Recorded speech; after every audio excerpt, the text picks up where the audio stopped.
Sveiki draugai, sveiki visi, kurie domisi rankinio suvirinimo lazeriais. Šiandien turime štai tokį dičkį, turi dvigubą vielos padavimą, didesnis galingumas, dvigubai didesnis nuo buvusių prieš tai. Tie, kurie nori pamatyti štai šį dičkį, užsukite pas mus į Kaune, į Baltaksimą, ateities plentas 23A. Parodysiu, kaip veikia, kodėl yra ir kur reikalingos dvi vielos. Nesvarbu kokios, ar tai būtų nerūdijančio plieno, ar tai būtų aliuminio, ar tai būtų juoda metalai suvirinti.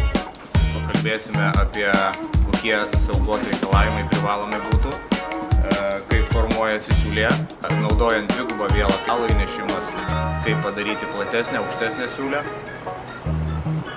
kaip suvirinti, tas yra tam tikras tarpas, su vienguba viela to padaryti praktiškai neįmanoma. Todėl į pagalbą atkeliauja